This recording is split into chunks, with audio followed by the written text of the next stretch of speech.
सर्वज्ञ श्री चक्रधर स्वामी महाराज आणि श्रीकृष्ण महाराज, श्री दत्तात्रेय प्रभू महाराज, श्री चक्रपाणी प्रभू महाराज, श्री गोविंद प्रभू महाराज आणि सर्वज्ञ श्री चक्रधर स्वामी आपले मानव पंथाचे 5 अवतार आहेत. या 5 अवतारामध्ये सर्वज्ञ श्री चक्रधर स्वामी महाराजांचा जन्म हा गुजरात राज्यामध्ये भरूच या ठिकाणी झालेला आहे. भरूच येथे जो विशालदेव राजा राज्य करीत होता, कारण विशालदेव हे गुजरात देशाच्या राजाचे प्रधानमंत्री होते आणि सामवेदी क्षत्रिय होते. सामवेदी लाड क्षत्रिय होते. सोलंकी घराण्यातले असे सर्वज्ञ श्री चक्रधर स्वामी महाराज म्हणजे विशालदेव. आणि विशालदेवांच्या पोटी हरिपाल देव जन्मले. हरिपाल देव यांचा जन्म होण्याच्या आधी विशाल देवांना मुलबाळ नसल्यामुळे तेच दत्तप्रभूंच्या दर्शनासाठी जेव्हा माहूरला जायला लागले तर त्यावेळी अवधूत वेशामध्ये हरिपाल देवांना श्री दत्तात्रेय प्रभू महाराजांनी दर्शन दिले. रस्त्याच्या कडेला एका झाडाखाली स्वामी बसलेले होते. त्यांचं ते लावण्य, त्यांचं ते रूप, त्यांचं ते तेज, त्यांचा तो वेश असं पाहून आणि मुळातूनच विशालदेव हे धार्मिक असल्यामुळे त्यांच्याकडे स्वामींची पूजा केली, अर्चना केली आणि स्वामींना विनंती केली, जी माते पुत्र द्यावाजी, पुत्र देण्याचा मला आशीर्वाद द्यावाजी. अशा प्रकारे विशाल देवांनी अवधूत वेशात असलेल्या अशा श्री दत्तात्रेय प्रभू महाराजांना विनंती केली, प्रार्थना केली, स्वामींची पूजा केली. स्वामींनी तथास्तु म्हटलं आणि विशालदेव आता माहूरला न जाताना परत आपल्या राजधानीकडे निघाले. नंतर श्री दत्तात्रेय प्रभू महाराजांच्या कृपा प्रसादाने हरिपाल देवांचा जन्म झालेला.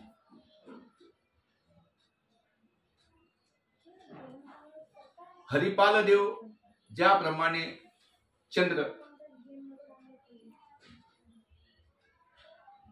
दिवस दिवस वाढत जातो, प्रत्येक दिवशी वाढतो, तशा प्रकारे विशालदेवांचा मुलगा हरिपालदेव वाढत होता. चंद्रकलेप्रमाणे दररोज असा वाढत होता आणि वाढत वाढत 16 ते 17 वर्षाचा झाला. हरिपाल देवांना विशाल देवाने पूर्ण युद्धकला, शास्त्र निपुणता, आचार विचार अशा प्रकारे योग्य प्रकारे त्यांना पूर्ण शिक्षण दिलेलं आणि शूर आणि इतकंच नव्हे तर चांपेगौर हरिपाल देव जे होते ते चांपेगौर, विशाल नेत्र, अजान बाहू, लंबकर्ण अशी श्री मूर्ती होती. जे राजकुमार होते हरिपाल देव त्यांची ही मूर्ती होती.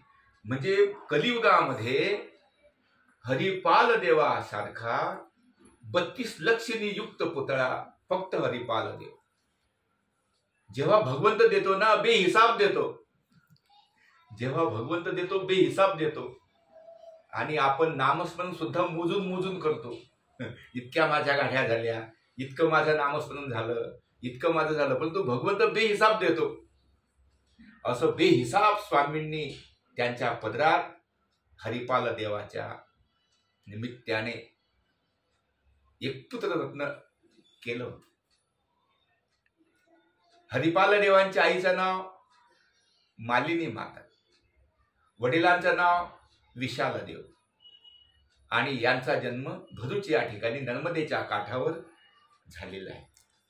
मुलगा वाढत होता तसं तसं त्याला शास्त्र निपुणता, युद्धकलेमध्ये निपुणता, बाण चालविणे, भाला चालविणे, तलवार चालविणे, मल्लयुद्ध खेळणे असे संपूर्ण त्यांना कला योग्य शिक्षकामार्फत प्रशिक्षकामार्फत विशाल देवांनी त्यांना परिपूर्ण केलं.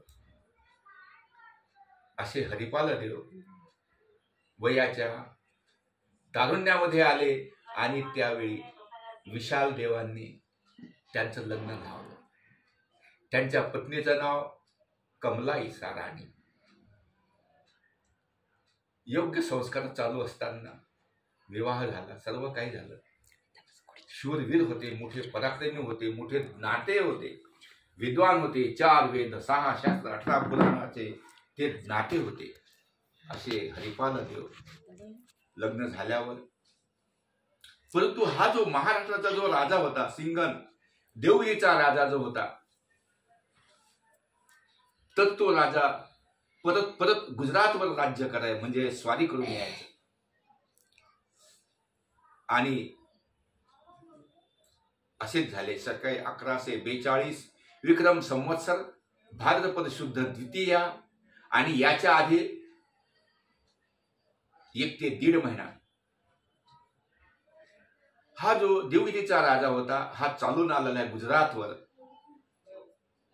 तर त्यावेळी निकराने हरिपाल देवाने त्या लढाईमध्ये भरूच करून खूप मोठं असे यश मिळविलं. आणि इतकी मोठी महाराष्ट्राचा जो राजा होता सिंघन राजा कानर महादेवराय, तर याला हरवीत याला पिछाडीला हटवत सैन्याला हटवत थेट एलोरा अर्थात वेरूळ पर्यंत पोहोचलेले होते. त्यावेळी त्याने तह केला. परंतु त्याआधी त्या राजाकडे खोलेश्वर नावाचा एक सरसेनापती होता आणि तो शब्द विधेया होता. डोळ्याने बाण मारायची गरज नाही, पाहून बाण मारायची गरज नाही, त्याच्या डोळ्याला पट्टी जरी बांधली तरी तो योग्य लक्ष साधणारा असा तो सरसेनापती होता. त्याने हरिपाल देवाच्या कंठाचा वेध घेतला, म्हणजे कंठावर बाण मारणार होता. आणि त्यांनी विचार केला की अलौकिक सौंदर्य आहे, काय तेजपुंज आहे, म्हणजे चाफ्याच्या फुलाप्रमाणे हरिपाल देवाची कांती होती. शरीर होतं ते जसं पिवळं आणि पांढरं असतं असं चांपे गोल, विशाल नेत्र, जसं हरणाचे डोळे असतात विशाल असे विशाल नेत्र, चांपे गोल विशाल नेत्र, अजान बाहू, लंब कर्ण, असं 32 लक्षणे युक्त हरिपाल देवाला त्यांनी पाहिलं. आणि त्याने विचार बदलवला की अशा या अतिशय सुंदर पराक्रमी शूरवीर अशा या राजकुमाराला मारून राजा देऊन तरी काय देणार आहे, राज्य तर देणारच नाही. तर त्याने जो कंठाचा वेध घेतलेला होता, आता कंठाचा वेध न घेता त्याने वाम भवयीवर डाव्या भवईचा निशाणा लावला आणि अचूक वेध केला. हरिपाल देवांना इथे बाण लागलेला आहे. डावीये भवयीवरी कांदी, डावया भवयीवर बाणाचा व्रण स्वामीने सांगितलं. तर ते लढाई हरिपाल देवांनी जिंकली. सिंघन राजा पराभूत होऊन गेला आणि तह झाला. आणि त्या दगदगीमुळे घरी आले आणि 5-7 दिवसाचा ज्वर येऊन त्यामध्ये ते समाप्त झाले. आयुष्य संपलं, हरिपाल देवांचं आयुष्य संपलं. त्यावेळी मग आता काय करणार, सती जाण्याची प्रथा होती. एकुलता एक राजकुमार तोही गेला. म्हणे पिता काय गा पुत्रा, कवनासी देऊन रूप छत्रा, तू माझा प्रेम जिव्हाळा. अशा प्रकारे विलाप करीत करीत, परंतु मेलेल्या मनुष्याची काही किंमत नाही, बेकिंमत होती. त्यांनी किती राजमहाल बांधले, शेवट त्याला नदीच्या काठावर नेऊन जाळतात नाही तर पुरतात. कारण त्याच्यामध्ये जे चेतनत्व होतं ते चेतनत्व आता गेलेलं. आता ती काया जी होती ती मृन्मय म्हणजे माती झालेली होती. सर्व राज्य रडत होतं, माता रडत होती, पिता रडत होता. अवकाळी निघून गेलेला होता, 25-27व्या वर्षी निघून गेलेला. आणि पूर्ण अशा त्या दुःख सागरात बुडलेल्या भरूच नगराला त्यावेळी ती कमला राणी शिटी जाण्यासाठी सवासनं बायांना बोलावून त्यांचं वाण घेऊन त्यांना गंध लावून त्यांना कुंकू लावून स्वतःला कुंकू लावून आता ती चाललेली होती हरिपाल देवाच्या पाठीवर. हरिपाल देवाची तिरडी आली. नर्मदेच्या काठावर एक विशाल वटवृक्ष होता, वडाचं झाड होतं. आणि त्या वडाच्या झाडाखाली चंदनाची अशी ती चिता रचलेली होती. आणि अशा त्या चितेवर अतिशय असे अमंगळ वाद्य वाजत हरिपाल देवाच्या शरीराला तिथे आणलेलं आणि तिथे ठेवलं. शेवटचा एक संस्कार करावा म्हणून हरिपाल गेव गेले चालून, पाहिले वदन दृष्टी भरून, श्वासोश्वास तेथ केला प्रेतान, पाहुनी विस्मित झाले या मन, जो बाळा जो जो रे जो. आनंद दाता चक्रधर भगवान, दयामया कृपा सौंदर्य गुण, तव पद चरणी माथा ठेवून, तुमच्या जन्माचे करतो वर्णन, जो बाळा जो जो रे जो. अशा प्रकारे हरिपाल देव तिथे गेले उत्थान पिंड देण्यासाठी. शेवटच्या घडीला आपल्या मुलाचं मुख पाहायचं आणि मग अग्नी लावायचं. तर त्यावेळी ज्यावेळी त्यांनी त्यांच्या मुखावरचं वस्त्र काढलं त्यावेळी हरिपाल देवांनी आपले जे डोळे आहेत ते उघडले, ते पाहू लागले. कारण त्यावेळी द्वारकेला जे श्री चक्रपाणी महाराज होते, द्वारावती काल श्री चक्रपाणी महाराज, आणि द्वारावती काल श्री चक्रपाणी महाराजांनी आपलं जे शरीर होतं द्वारकेला, द्वारावती काल श्री चक्रपाणी महाराजांनी एका हातामध्ये सूप आणि एका हातामध्ये खराटा घेऊन पूर्ण नगरी झाडून टाकायची. बिधी गोदरिया झाडीती, सुपी पुंजे भरुणी गोमती मठे घालीती, 52 पुरुषा विद्या दान देती, तया नमन श्री चक्रपाणी महाराज. स्वामींनी 52 पुरुषांना तिथे विद्यादान दिलेले. जो बी दर्शनासाठी यायचा त्याच्या डोक्यावर सूप ठेवायचे, पाठीवर खराटा हाणला की त्याला विद्या प्रगट व्हायची. कोणी आकाश मार्गे गमन करायचं, कोणी समुद्रावर चालायचं, कुणाला भूत भविष्य वर्तमान काळ कळायचं. अशा प्रकारे 63 पुरुषांना स्वामींनी तिथे विद्यादान दिलेलं होतं. असे ते श्री द्वारावती काल श्री चक्रपाणी महाराज 1000 वर्षापूर्वी एका हातामध्ये खराटा आणि एका हातामध्ये सूप घेऊन पूर्ण द्वारका नगरी झाडायचे. जे आज गाडगे महाराज, तुकडोजी महाराज यांनी जे स्वच्छतेचा संदेश दिलेला आहे, आणि या स्वच्छतेसाठी अब्जो रुपये दररोजचे खर्च होतात, स्वच्छता राखण्यासाठी, राईरोग टाळण्यासाठी. तर याची सुरुवात द्वारावती काल श्री चक्रपाणी महाराजांनी 1000 वर्षापूर्वी केलेली आहे. असा हा माळवा पंथीयांचा द्वारावती काल श्री चक्रपाणी महाराज म्हणजे 3रे अवतार. आणि त्या अवतारांनी कामाख्ये निमित्त आपलं ब्रह्मचर्यत्व राखण्यासाठी,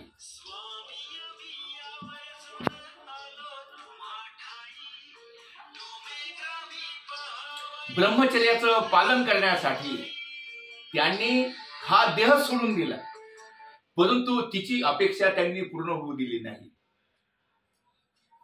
आणि म्हणून अधिकारी जीव होते, अधिकारी जीवांना ज्ञान देणे, प्रेम देणे अति आवश्यक होते.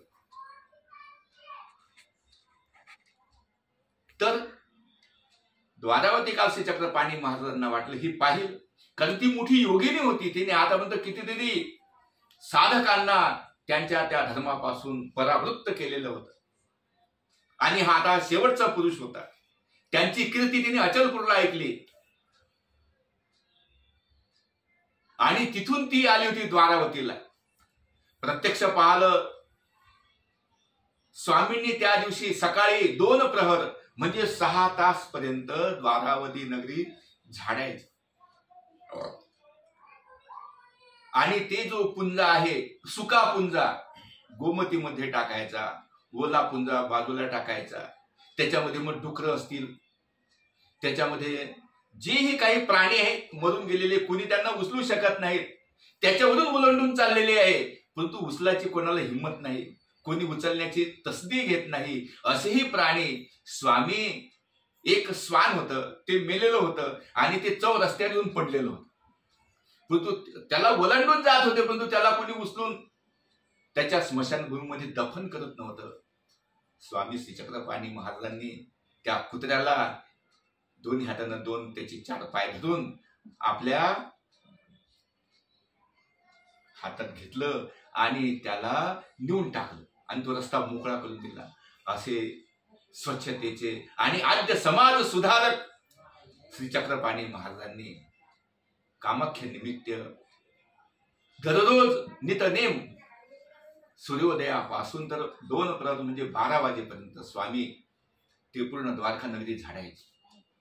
आणि आता झाडलेली आहे, 12 वाजून गेले, स्वामी हात स्वच्छ धुतलेले आहेत आणि आता भिक्षा मागितली.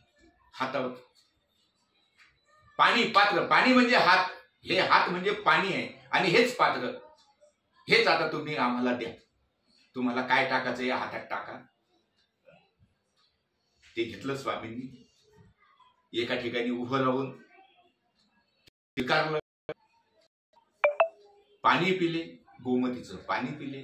आणि तिथे ज्या 7 पाताळ गुंफा आहेत तर शेवटच्या गुंफेमध्ये जाऊन जीवांचं चिंतन कसं करावं, महाराजांनी प्रश्न विचारला. जी आम्ही स्वामी ती चिंतू. स्वामी कुणाला चिंततात? तर स्वामी सांगितलं, हे सकल जीवा ते चिंतिती बाई, सर्व जीवांचं चिंतन करतात, जे जडत्वामध्ये आहे त्यांचंही चिंतन करतात, जे जन्माला आले आहेत, पशु आहेत, प्राणी आहेत, मनुष्य आहेत, सर्वांचं चिंतन भगवंत करतो. इतकंच नव्हे तर 4 खाणीतील जारद, अंडर, स्वेदद, उद्भिद 4 खाणीतील जीवांचं चिंतन करतात भगवंत सकाळीच उठून. तर स्वामी द्वारावती काल श्रीचक्रपाणी महाराज शेवटची जे पाताळ गुंफा आहे तिथे जाऊन चिंतन करीत होते. आणि अशा वेळी ती कावलोळीची कामाख्या तिथे आलेली आहे. पहिली गुंफा ओलांडली, दुसरी गुंफा ओलांडली, तिसरी ओलांडली, चौथी ओलांडली, 5वी ओलांडली आणि आता 6व्या गुंफेमध्ये तिने प्रवेश केलेले आहे. 7व्या गुंफेचं जे दरवाजा आहे त्या दरवाजाला तिने धरलं आणि आता 7वा पाय टाकणार आहेत. इतक्यात स्वामींनी म्हटलं, येथ ब्रह्मचर्याची प्रवृत्ती, तुम्हाशी श्री दत्तात्रय प्रभू महाराजांची आण, तुम्हाला श्री दत्तात्रय प्रभूंची आण आहे, तुम्ही आता आत यायचं नाही. आणि तिथंच तिला थपकून धरलं. तर 7 अहोरात्र, 7 दिवस आणि 7 रात्र ती तिथेच उभी होती. स्त्री हट्ट आहे, एक स्त्री हट्ट, एक बाल हट्ट, एक जोग हट्ट आणि एक राज हट्ट. आता सध्या जोग हट्टाचं काही कामाचं नाही, आता राज हट्ट आहे. इन्कम टॅक्सची फाईल भरावीच लागते.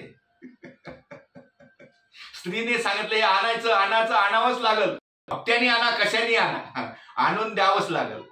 आणि बालहट्ट, बालकांनी जे म्हटलं ते करून द्यावं लागलं.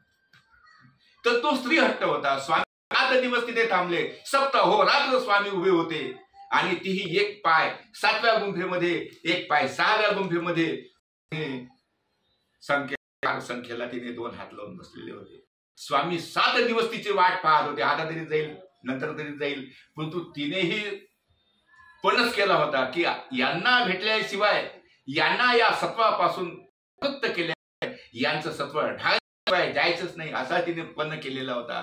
आणि त्यावेळी सर्वज्ञ चक्रपाणी महाराजांनी तिचा तो पण ओळखून त्या देहातून आपला आत्माच काढून टाकला. आत्मा निघून गेला, मुक्ती घुसली. आणि आज जसे एक्सरेची मशीन, जर तुम्ही उभे राहिले तर तुमच्या पोटात काय आहे, किती नाड्या आहे, किती व्हॅन्स आहे, रक्त कुठे कुठे वाहतं, कुठे लीक झालं, हे जसं दिसतं तसं तिने आपल्या तप सामर्थ्याने स्वामींची पूर्ण बॉडी चेक केली आणि जेव्हा तिला कळलं की आता परतत्व नाही, त्यावेळी तिला अतिशय अनावर असे अश्रू आले, दुःख झालं तिला की आपला हट्ट यांनी मान्य केलं नाही, शेवट प्राण सोडला.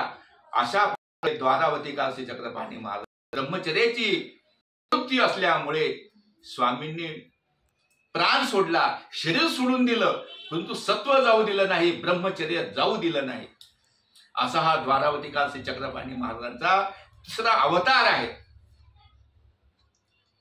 आणि मग ती रडत गेली गावामध्ये, तिने सांगितलं आणि स्वामींचे भक्त आले आणि त्यांनी लाभो केला. म्हणजे अतिशय शीघ्रतेने स्वामींची जी श्रीमूर्ती होती त्या श्रीमूर्तीला योग्य प्रकारे अंत्यविधी करून त्या मूर्तीला समुद्रामध्ये टाकू. आता स्वामींनी विचार केला होता की हे निघून जाईल, मग आपण ते परत स्वीकार करू, परंतु या भक्तजनांनी लाभो केला आणि त्याच्यामुळे आता स्वामींना जे अधिकारी जीव होते त्या अधिकारी जीवांना ज्ञान देणे, प्रेम देणे हे कार्य करायचं होतं आणि ते कार्य आता संपुष्टात येत होतं. त्यावेळी लगेच स्वामींनी मायेला आज्ञा केली आणि मायेने पाहिलं कुठे आहे का चांगला देह, तर तो तिला तिथे दिसला. शक 1142 विक्रम संवत्सर भाद्रपद शुद्ध द्वितीयेला हरिपाल देवाचं शरीर चंदनाच्या त्या अग्निचितेवर ठेवलेलं होतं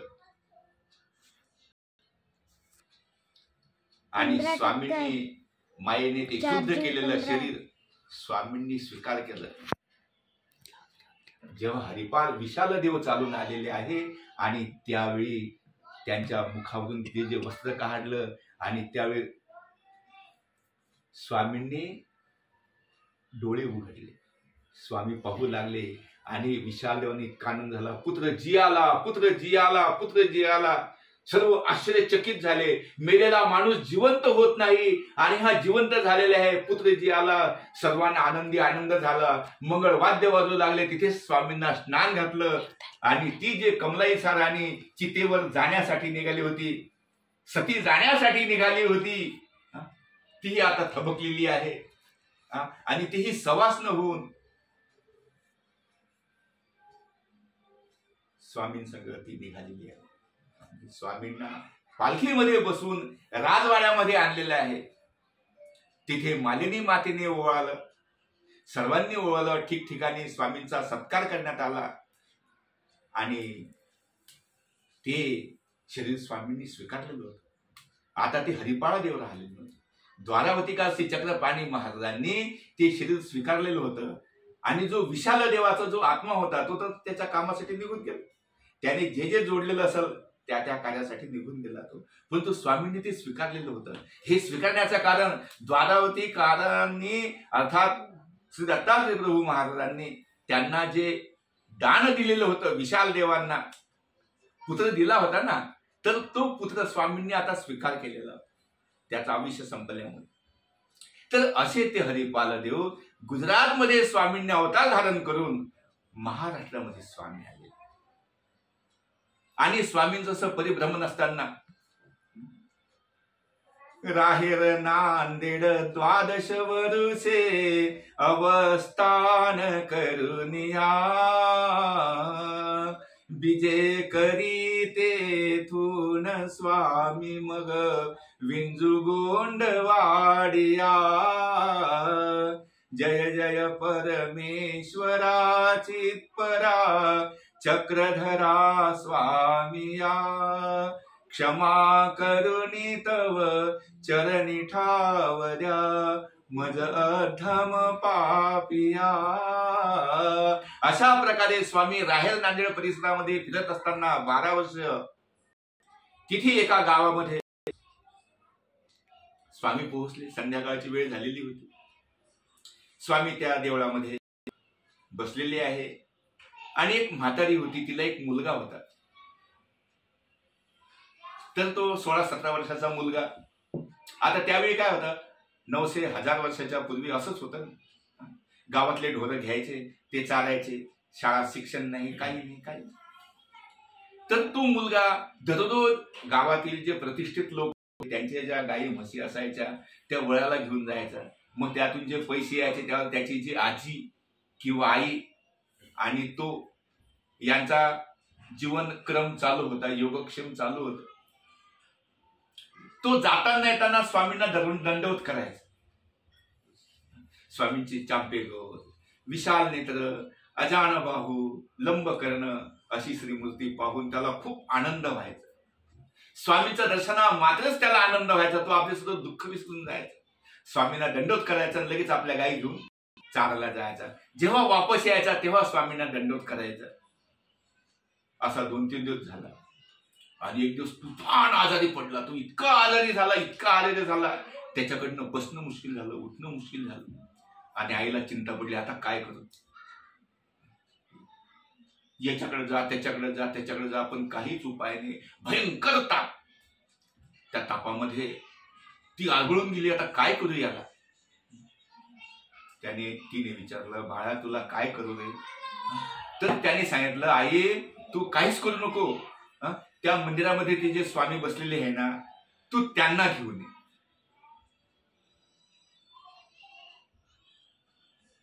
बस त्यांना आणतो, मी लगेच चांगला होऊन जाईल. आणि तिथे बसलेले सर्वज्ञ श्री चक्र स्वामी महाराज, ती गेली, रडू लागले. काय करू जी, एकुलता एक पुत्र, तोही असा होऊन गेला.